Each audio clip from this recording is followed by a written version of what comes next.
Yeah, so I think we're about ready to start putting stuff on the Trove calendar. And so yeah, maybe I'll take it from there because I see Jamin's hands. So that's a good sign. Oh, cool. Um, so yeah, so there's two things. So one is the Chrysalis group community that is currently on here, and the second is the event calendar. So as per our last discussion, I'm going to go to the event calendar. I've been working on making it a bit easier to start to tag events to make it easier for people to find events that align with their interests, and be able to do the kind of like matching. So right now, I just added another feature, which is you can filter events by communities. So you can filter and show all the events that are in the Chrysalis network. So food healers, the event today, and then all the other events that we add will be on this version, which is available for anyone who goes onto the platform. And then also a version of this will also be available inside of the Chrysalis group. But when you add a new event to the calendar, so just like updates from last week. So I basically revamped the reoccurring system where when you click until date, it'll tell you how many times it's going to recur. You can add a Zoom link, or you can actually save a link to your profile. So I have my like CSC Zoom room.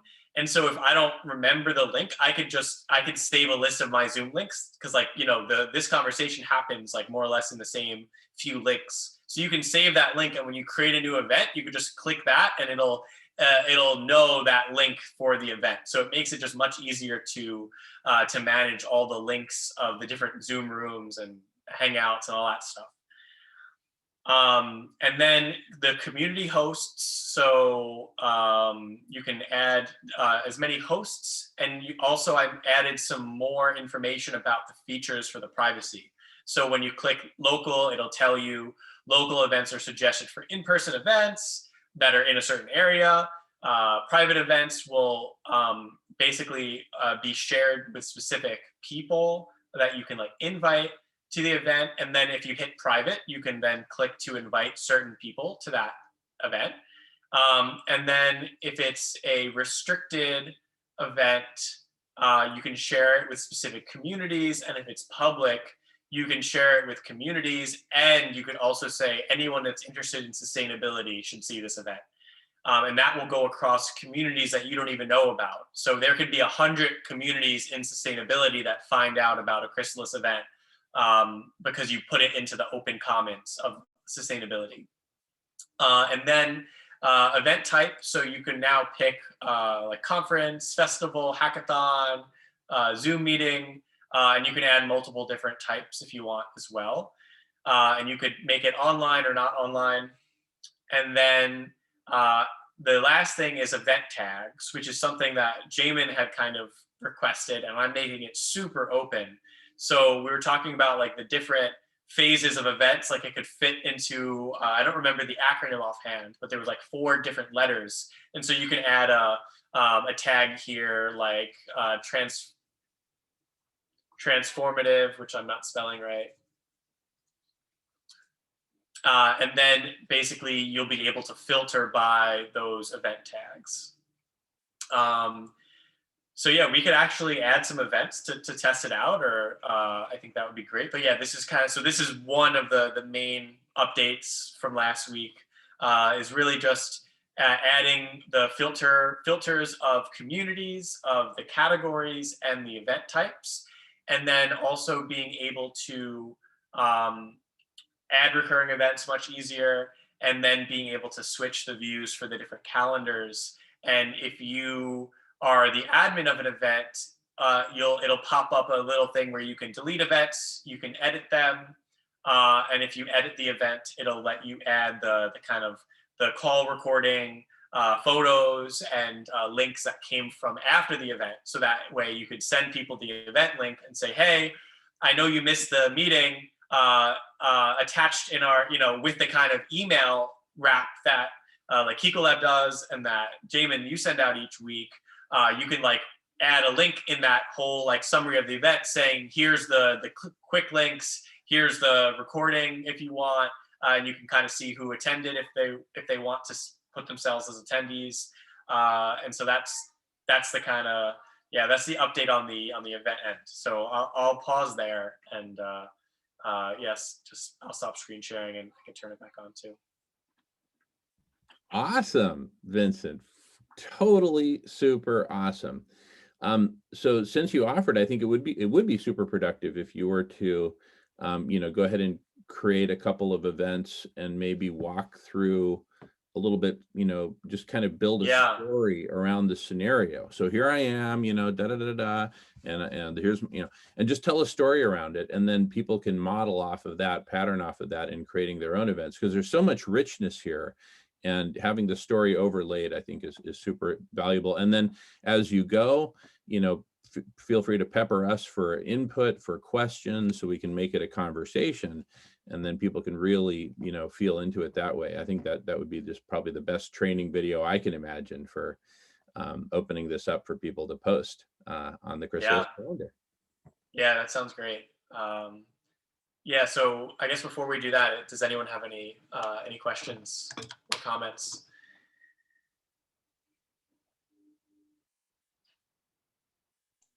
Just one that springs to mind. Different languages? How big a deal is that? That's a great point. I have a list of every language. I don't know how ready that is to do, but we could start probably with so Simon, do you think you could share what would be the story of so you want to add an event in English that could also be translated into another language, or somebody who doesn't speak English to be able to add an event? What do you think what are you imagining with language? Because I know that's a super important. I think the latter. There's a real danger that we default to the English-speaking world, and there's so much of the really interesting stuff is going on beyond it. Yeah. So I don't know. I mean, we all been to websites which have got a translation option. I don't know how easy that is to incorporate. So you choose your language, all looking at the same information, but it's automatically translated by the software. Yep. I know with the software that I'm building, it's possible. So it's helpful to know I guess, is it having total site-wide translation for everything, or there's two parts of the translation. There's like, if you go on a website that's in a different language, your browser can translate it to an extent. And then there's things like, if you're creating a event and you're adding a topic, and that topic doesn't translate well into another language, then that's when it gets helpful to start to like think about it from like, okay, how do we make sure the Spanish language makes sense? How do we make sure, because there's all these nuances with different languages. I think I would want to have this discussion with someone here that is not primarily a native English speaker, or speaks other languages more than English. Would be probably the most general discussion, unless anyone here fits that and wants to chime in. Because myself, I'm a main English speaker and I speak Italian, but I don't know what it really feels like to have to use I don't go through that struggle of when I go to, like, I rarely go to a site and translate it to English and have an issue. So it might not be the case in reverse. And so I just want to be open about that. I have something that might be useful to offer, which is, let's see, I'll try to be brief. I had experience a couple of years ago on a project that involved, a big part of it involved translation, and I was helping to manage the process. And it's a bit different in terms of the content, but I think this could be relevant. And I'll just start on the high level without, I'll come back to that example. To think in terms of the stuff, and I think with the calendar and the sort of the innards of the event data, let's call it, or information details, the translation of that probably goes into a certain category, and that will get probably messy in certain ways, but certain parts will be more mechanical in terms of like the numbers and things like that. I'm just kind of thinking out loud here. I'll try to be a bit succinct, but and then there's other parts, kind of general text on the site that can be run through like, Google Translate or whatever, name your poison there, which will be pretty good, but not perfect. And for a lot of things that will be fine. Now coming back to this project I was on, it was basically a manifesto. It was like a set of codes and documents that were very detailed and with a lot of nuance in the language. So that was the part that was for about a dozen or more languages. There were separate teams in some cases, or individuals that were doing the translations for the versions of these documents, right? So I just kind of wanted to offer that I have had that experience, and it's a big job depending on the content, of course, and the length and everything else.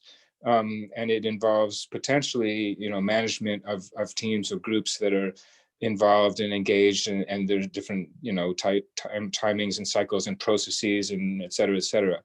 But and just to finish off here, just to identify the different types of content that can be better automatically translated versus the stuff that really should be done by people, Right. Yeah, exactly. And last thing, sorry, that I was flashing on the idea for Chrysalis of a kind of a dashboard where there would be like welcome in the most obvious many different languages, and then that could take you in the different areas. Yeah. So, yeah, I mean, I have the ability to do language settings per person. So like when you create an account, you can pick a language and then it will do most of the translation work. The only thing that would need to kind of be thought about be done manually is like something like a quest or a project might not translate well, and you might want to have a separate term for that thing that actually makes sense. And so that's the part where you want to say, okay, if user's language, this is like speaking in code, but like if language equals Spanish, project is whatever the best name for a project is in Spanish. So that's like kind of like the mapping of different terms in different languages, which is going a step beyond having the translation and making it accessible. It's making it not only accessible, but also just like intuitive. And so that's something that, thanks for bringing up, Simon. Yeah, it's on my radar. But in terms of development priority, obviously, yeah, just trying to get the version for English working, and the functionality, right? If no matter what, if it's in your language, if it doesn't work, that's one level of accessibility.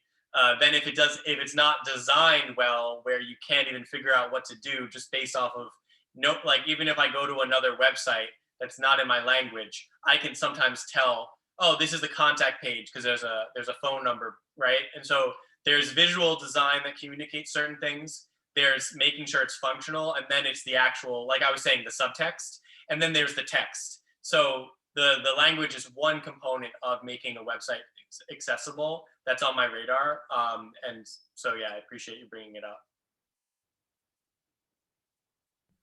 up.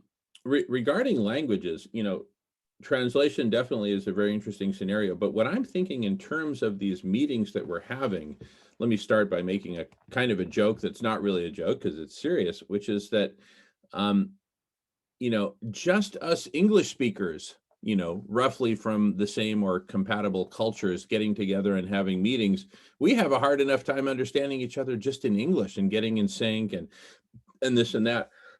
So going cross language is a challenge of, it's a whole other order of magnitude of challenge. We actually addressed that here on the Block Party every day at 5 p.m. from 5 to 7, we have a program called El Puente, which is a bridge between the English-speaking world and cultures and the Spanish-speaking world and cultures, plural. And, you know, we intentionally take that on. And so my feeling is there should really be, you know, two types of meetings as regards language and translation. One is just a meeting in this language, and that's it. We don't try to, you know, simultaneously translate in this and that. And another is an El Puente type meeting where we intentionally bridge between English and Mandarin, between German and French, whatever. And we just build that bridge as a bridge building thing. But other than that, that's intentionally done that way. We basically kind of keep them as walled gardens because there's enough of a challenge just within a given language and culture. But anyway, looks like Charles has thoughts on that. Appropriately so, since he lives in a very multilingual country. I do. 4 official languages, which is really 5 because English is like de facto second language here. But no, I was just thinking about transcripts, and that actually is just footnote, mental note, Vincent also, and CicoLabers. I'm thinking a lot about live transcription. So I want to, anyway, but in terms of either live or recorded recordings, then the transcription affords the potential to translate either live or retroactively. So I just wanted to throw that in the mix. You know, it may be useful just to keep in mind. Yeah.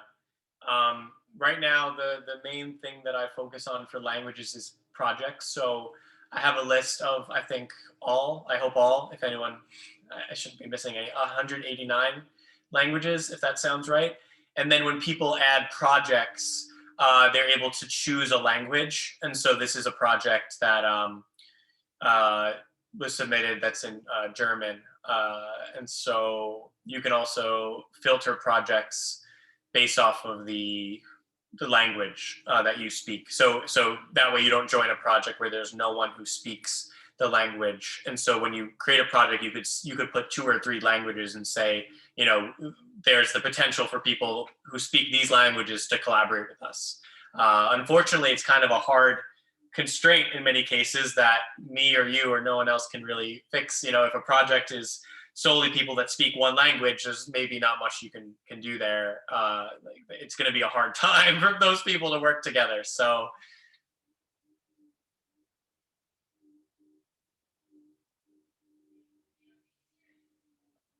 Yeah, that was my point about going cross language. That, yeah, you know, but of course, you know, we have an intentional space for crossing languages and cultures, but we kind of focus on that, you know, welcoming people from the Spanish-speaking world to come hang with us. And, you know, it's just,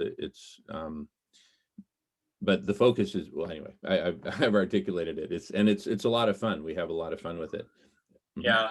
Well, do you guys think it's a high enough priority that at the least I should just add a language button for the events?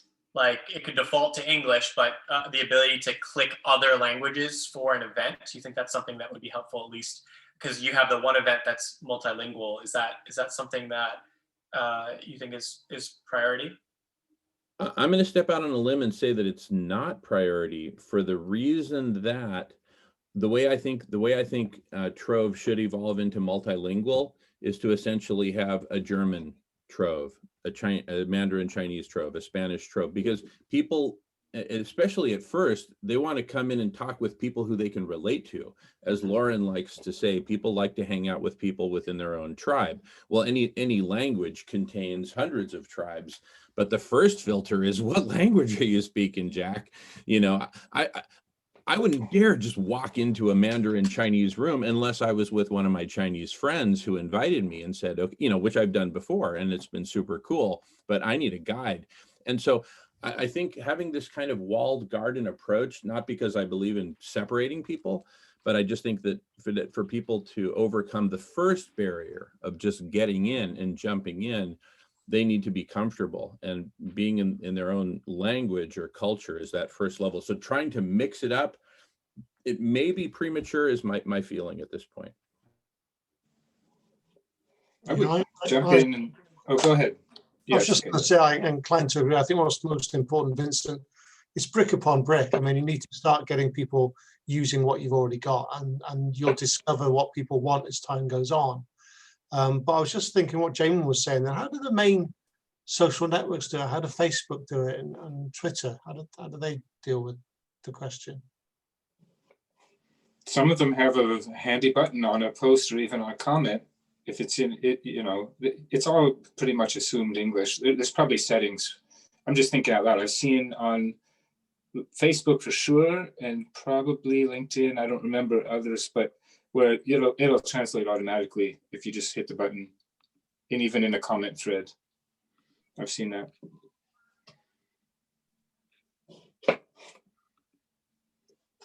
Yeah, I just concentrate, Vincent, on getting it used now.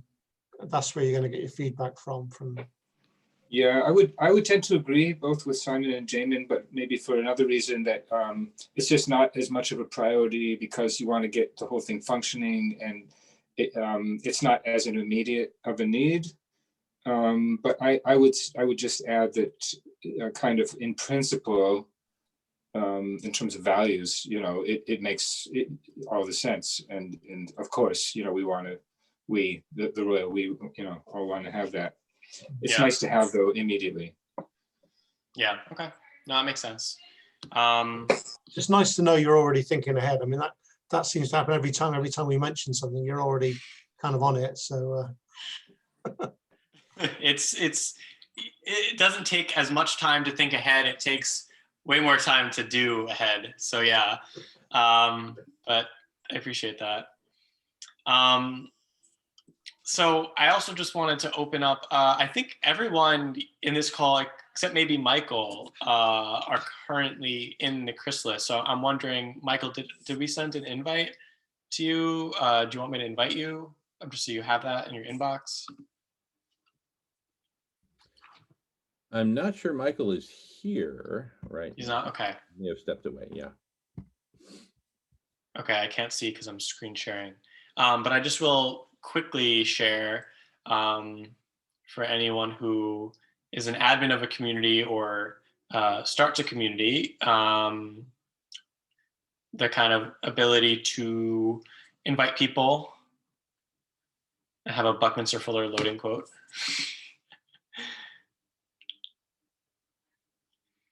So let's see. So yeah, if you want to add someone, so if somebody is already on the platform, so I don't know if there's anyone in this list that's already a user who is in the Chrysalis /Radish /conversation community. Oh, Michael Gaio. Oh, okay, great. So you can add them just like that. And then for somebody who's not, you can add their first and last name and then add an email. And you could either add them and invite them later, or you can click add and send invite email, and that'll right away send the invite email, even if it's 3 a.m. If you add someone and you want to invite them later, they'll show up here, and you could see if you could hit send invite or resend invite. So that's just a little bit of inviting people to a group. And then, yeah, so here you can kind of change the logo, the name, there's a description. I guess I have right now community type network. Would you say that that is the main community type for Chrysalis? I mean, I have a list of like 60 different types of. And we can be multisexual here, right? We can be of yes, okay. It could be an alliance, a network, a coalition. But I guess what do you think are like the top 3, and then what is the main one? Like descriptors for Chrysalis. Yeah, well, I think I was attracted initially to the network type, but for the reason of the way you characterize what network means within Trove. Of essentially a glorified hashtag, right? You know, but please tell us more, because I think it really depends strongly on what your meaning is, or Trove's meaning of these different types. This isn't as important for the this is independent of anything with Trove. This is if new people come on the platform and might serendipitously want to explore the different networks and want to apply or want to come to like these calls, what would be the filter of like community type that would show up on the Chrysalis kind of profile? Yeah. I think if you were to just scroll down the list slowly and just let folks here call out, oh yeah, that too, that would probably be the most helpful. Sure. Yeah, I guess before I do that, does anyone have a one that isn't in the list that just calls to you? Like, how do you typically describe it? I would say network. That's what I put. I have a quick question. I'm not sure if you said it. How many, in terms of how the you've set it up, are possible to have multiple ones? How many? Yeah, as many as you want. But there is okay. the main type, which, like, for example, so institute, community, coalition. So there's one that kind of shows in a prominently in a preview or something. Right. Or, yeah. Exactly. So like conference, movement, a dojo. I think Change Tank is in here because of CicoLab. Oh, good. And so, yeah, I guess so. That's the main one. But then there's a bunch of sub ones, like for example, climate change platform or climate change pledge network, or like more specific ones that you could be. So. Did I see design network? In which case, what's the difference between network and design network? That's just a specific type of network related to designers. Yeah. I'm a part of quite a few design networks. So it's kind of like a professional group for designers to share work and experience. I'm with you. There's nothing there that, I mean, I really like the word collaboratory. I mean, that's, don't know who came up with we that. don't own it. We weren't the first. I mean, just, you know. I could add it as a type. The other two I have are collective and innovation collaborative. That's a good one. Asylum. What's that? Asylum. Asylum? Speak for yourself, Alan. That's funny. Yeah, that's a good one. Padded cell. That's Alan.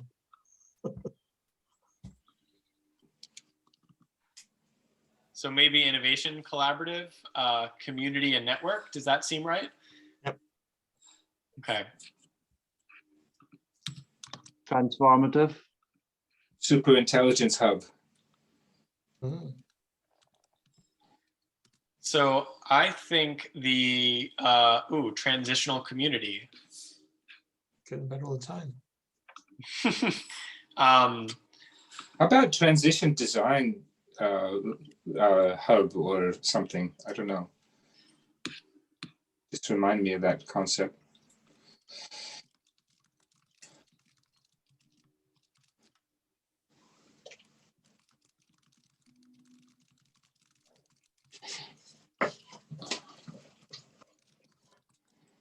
So yeah, I'm putting some words we like to use to describe Chrysalis, and I like that one. What were the other ones that you guys liked?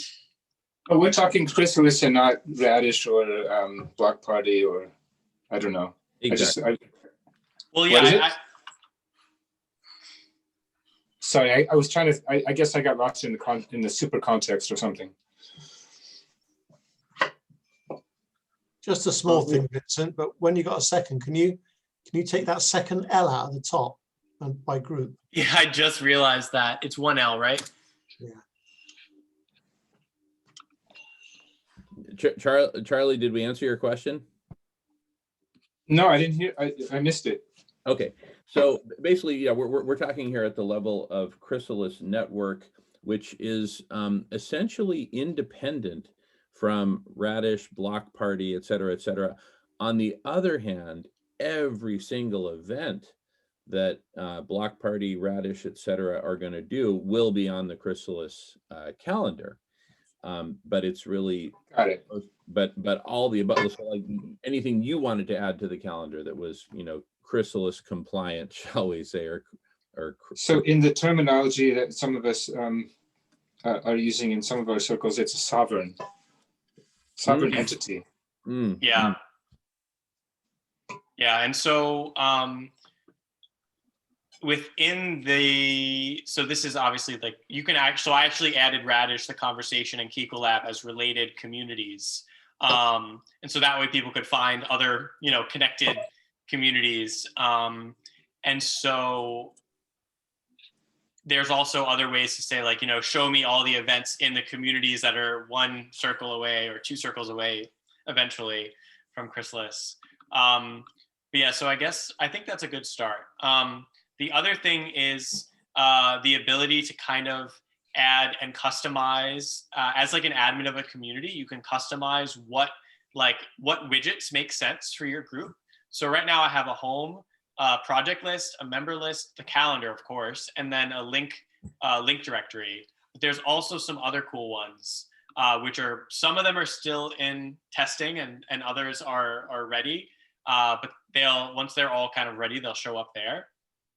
But so right now, one of the things that I feel like a lot of the groups I'm in just kind of struggle with is like keeping track of links, and like, just like, hey, where's the Miro doc? Hey, where's the meeting link? Where's the this? And so I have a little feature here where you can add really quickly, just add a link. So let's say, is there a website that, what's like an important website that would be good to share with the Chrysalis community, like Radish's site or something? Radish.org, thepressconference.org.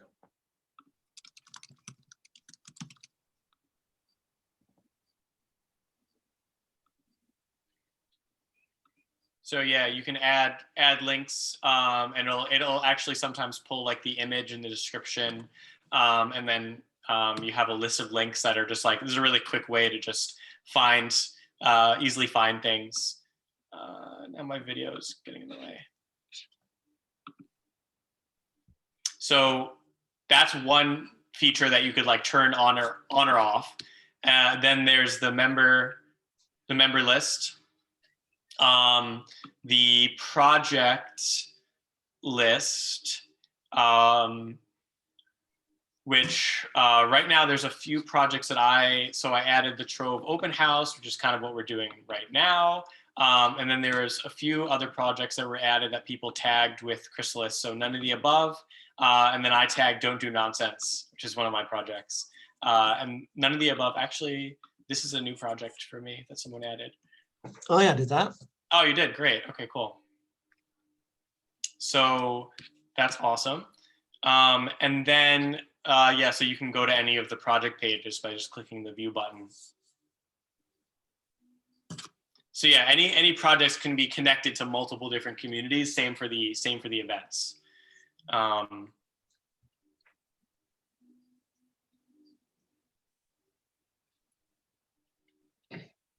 Hey, Simon. Can I just explain very briefly, Jamen, that the money-free party isn't taking off quite like we'd hoped. And Eric raised a very important point that, you know, we've just had some elections in the UK, and the main vote was people who didn't bother. It's always the way. And we feel very strongly that, you know, to start the conversation, if we could just get enough people voting none of the above, in other words, we're not happy with the political system, the choices we're being offered at all, that might really make the political space quite interesting. Well, it could actually be a party called None of the Above. Well, we're actually thinking of putting out candidates where our primary policy is that we don't have any policies, other than the fact that we want to vote for us, and then we'll accept the fact that the system is broken, and we'll start talking after the election about what we're going to do. What a beautiful basis. Seriously, you got my vote. Really. Are you going to crowdfund, or how are you going to that's launch awesome. I know this is we're derailing. It just comes to mind. I would really start with a big marketing budget. Well, go ahead. Anyway, carry on. Got to start somewhere. I thought I'd put it on Trove. Yeah, I love it. No, this is a great idea. So I think, yeah, I guess, Simon, anything else that would be helpful to get this project moving forward? Well, we could start scheduling events for just regular Zoom calls on Jamin's for people all over the country who just like the idea to start talking about it. I mean, the beauty of it is that, you know, we have national elections just like every country does. But, you know, there are any number of other elections right down in the UK, right down to parish level. And there's always elections going on somewhere or other. So the opportunity to drive it into people's consciousness is relatively straightforward. So yeah. And the other thing that's really happening in the UK is the concept of citizens' assemblies, where people come together, you know, in the real world, and just, you know, and concepts like sociocracy that, you know, Charles and others are all well aware of. Loads of potential, but it's all about just accepting in the first place that, you know, we're not happy with the assumption that we have to vote for what's offered to us. You know, none of it is acceptable to us, because we know we're all channeled in a certain way. That's what we're fed up with, being managed to vote in a way that is acceptable to certain people.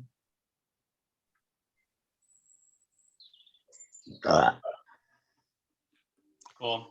Might I be think this Simon guy is cool. I'm gonna follow him. Okay. Just, I mean, if you like it, Charles, it might be an interesting conversation for CicoLab one week. Yeah. You could do a hot seat, you know, we're handing out the hot seat tickets. Yeah, I think, you know, it definitely opens up. It's a good conversation starter for sure. And we can talk more about that, how to program that in, you know, next to some other ways to expand the dialogue. Okay.